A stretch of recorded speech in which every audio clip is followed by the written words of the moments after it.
Muta-ruta-ruta. Hay! Mga bata kayo, alauna na ng hapon. Magsitulog na kayo. Hala, Nay, di pa ako inaantok eh. Oo nga, Nay, bukas na lang. Ayan. Kaya hindi kayo mga nalaki, puro kayo laro eh. Matulog kayo doon. Sinasabi ko sa inyo kung ayaw nyo mabuntal. Ba yun? Babantayan ko kayo ha. Sinasabi ko sa inyo.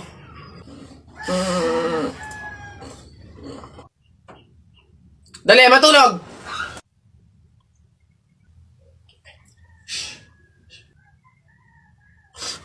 Ayun.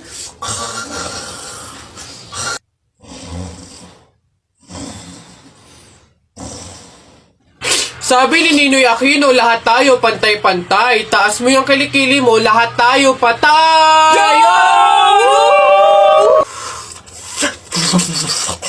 T-shirt mo puti, sapatos mo puti. Ikaw na yung nandyan, pero di ka pinili! Hoy! Anong sinabi ko sa inyo? Uwe!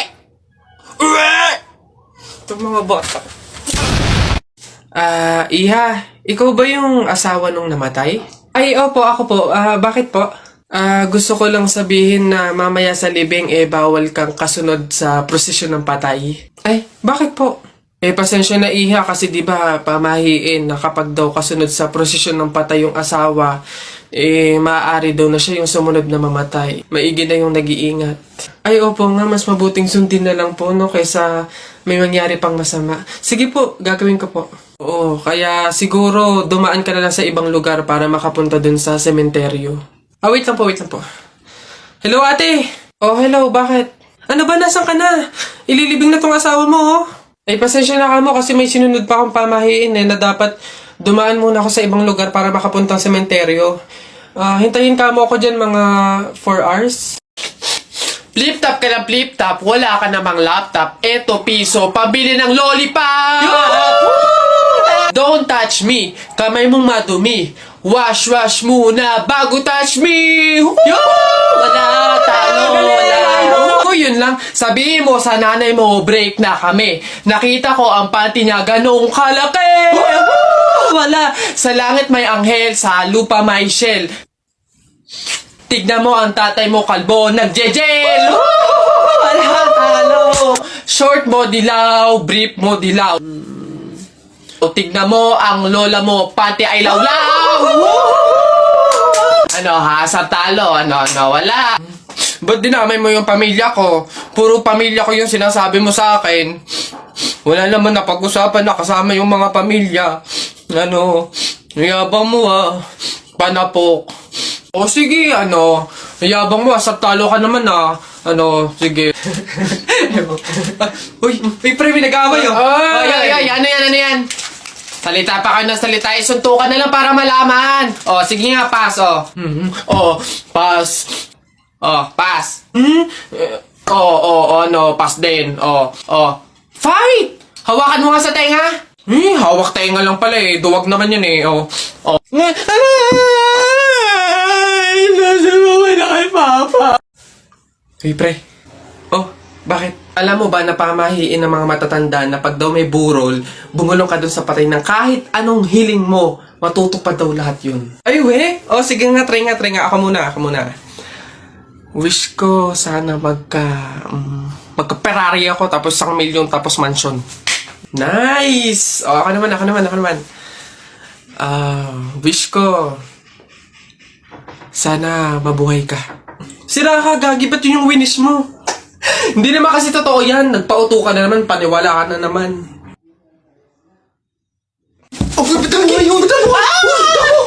Telay, nako. Una na ako, salamat sa pahapunan. Ay nako, sige, ingat ka, walang anuman. Sige po tita, ingat po. Bye, salamat ulit. Sige. Anak. Nay, bakit? Iikot mo yung plato, bilis. Ha? Bakit, Nay? Basta pamahiin yun kapag aalis yung tao galing sa hapagkainan, iniikot nila yung plato para walang mangyaring masama dun sa aalis. Ha? Ganun ba? Sige, Nay. Wait! Ano ba yan? Ikaw talagang bata ka? Ha? Nay, sabi mo iikot yung plato. Iikot mo na ayos. Ay, Nay, sorry. Pag sa bastos trag ng batang. Ayun. Excuse me po, magtatanong lang po sana. Wala na po kasi yung gravy dun sa gilid. Kukuha po sana kami para sa sausawan namin. Sausawan. Baka naman sabaw. Akala nyo ba hindi ko alam yung mga strategy nyong ganyan? Nagtaka ka pa kung bakit wala, malamang ubos na. Kayo lang naman yung lagi tumitira ng gravy namin. Kung makakuha, akala mo wala ng bukas, na akala mo walang ibang customer. Sinabi ba naming only gravy? Sa mga inasal yun, only rice, kung gusto nyo doon kayo. Sinabaw na yung gravy namin. Ay, sus! Akin na nga yung bag mo. Kala mo hindi ko alam to, ha? Magdadala kayo ng lagayan para ano? Para refill. Para bukod sa madami kayong nakain ditong gravy, may makakain din kayo pag uwi nyo. Kala nyo hindi ko alam yung mga ganyan-ganyan. Ano? Sarap na sarap kayo sa gravy namin? Harina lang naman kala mo. Ito toyo. Mas masarap to. Ito gawin yung sausawan. Walang gravy-gravy.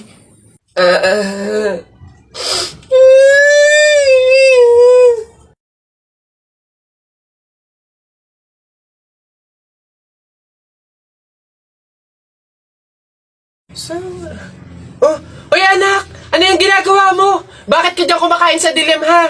Alam mo bawal yan, pamahiin yan. Hindi ka daw pwedeng kumain ng pagkain sa dilim. Mabubulag ka daw. Paano naman na hindi ako magtatago dito sa dilim para kumain? Yung mga kapitbahay natin, wala nang ginawa na kundi humingi nila ng humingi.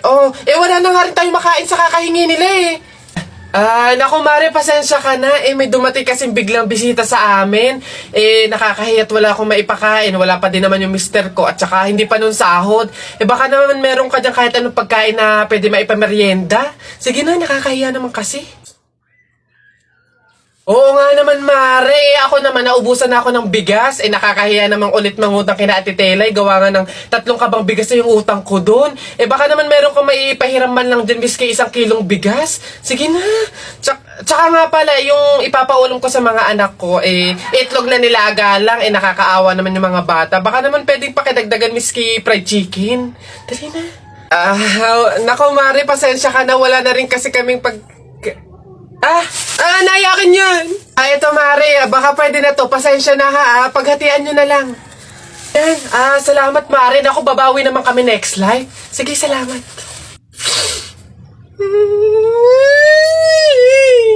Mare, nabilitaan mo na ba?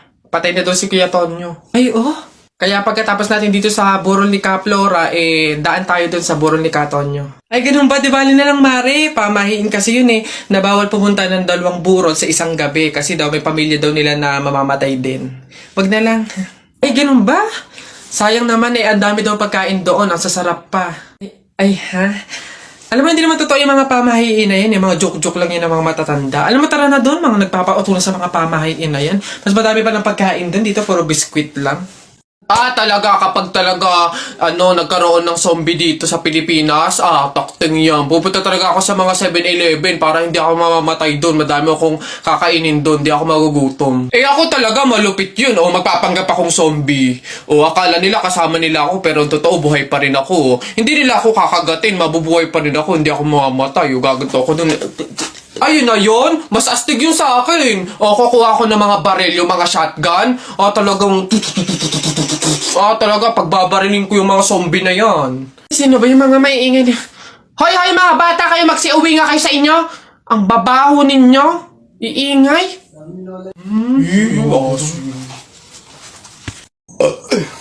Ay!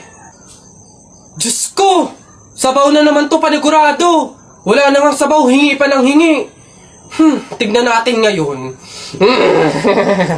Hello sir, again and again and again and again.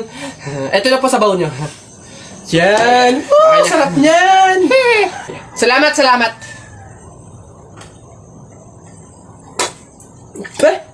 Hoy! Hoy sir, bakit? Hoy, ano to? Tubig to, hindi to sabaw.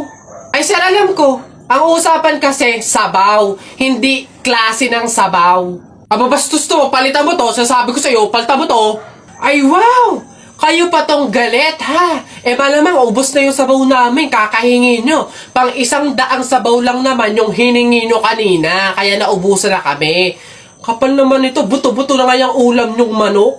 Para lang mapakinabangan nyo yung only rice namin kaya ka nagsisabaw ng sisabaw dyan. Ha, ganon. Eh, anong gagawin ko dito?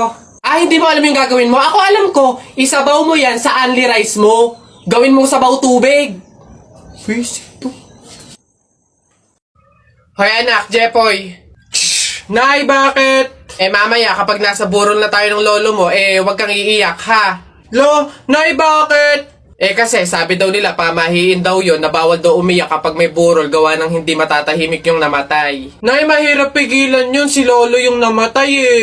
Asundin mo na lang basta pag andun na tayo sa burol ng lolo mo eh wag kang iiyak. Oh sige. Lo, paalam na. Nandito po yung apo nyo, si Jepoy.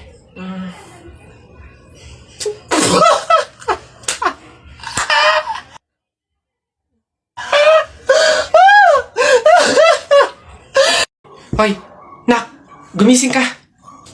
Ma, bakit? May dadaan na karon ng patay mamaya. Pamahiin na dapat daw walang tulog, dapat gising kapag may dadaan na karon ng patay. Kasi baka daw isama ka nung namatay. Sige ka. Makakauwi ko lang. Antok na ako. Nag-duty ako kagabi. Papaniwala sa mga pamahiin na yan. Ang kulit ng batang to. Bahala ka. Pag yung patay pinuntahan ka dito at sinundo ka, sinasabi ko sa'yo, bahala ka sa buhay mo.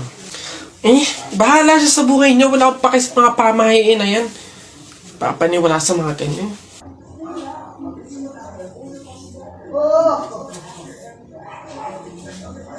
Ma, di ba sinabi? Sino ka?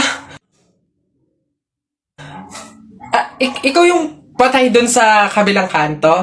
Ay, ikaw yung karo ng patay na dumaan kanina. Gising ako nun. Oo, nung dumaan ka kanina. Joke lang yung kanina kung narinig mo. Joke lang yun. Gising ako nun. Ayoko! Joke lang yun! Ayoko! Gusto ka mabuhay, wag. Nako, tita. Condolence po. Ay, ba't ka naman nakaganyan, tutoy? Naka-asol ka pa. Alam mo namang ibig sabihin nun pag may burol, eh, masaya ka nung namatayan kami.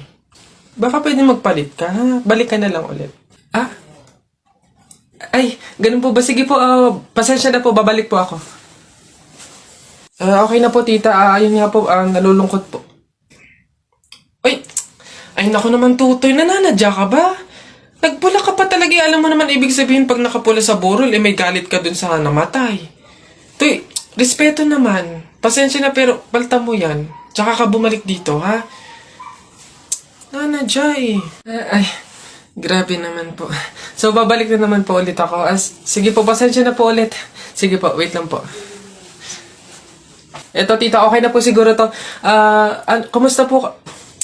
Tuy, nag-itim ka pa. Ano bang problema? Yung itim to, isa libing pa yan. Anong pinapakita mo? Anong pinapahiwatig mo na gusto mo nang alisin to sa amin? Na gusto mo nang ihiwalay tong pamilya namin, ha? Ay, hindi naman po sa ganun, tita. Sadyang hindi ko lang po alam na may mga color coding po pala pag may burol. Hindi ko po alam na may pamahiin po pala kayong sinusunod. Sige po, balik na lang po ulit ako. Sure na po, totoo na po. Sige po. Ayan. Pagod. Okay na po to, tita. Yung grabe condolence po, nakikiramay po ako. Sobrang nalulungkot po talaga ako. Saan po ba dito yung tayaan? Ay, doon po sa dulo. Sige po. Salamat po. Sa baba. Inig mo na kasi ito, babe. Parang...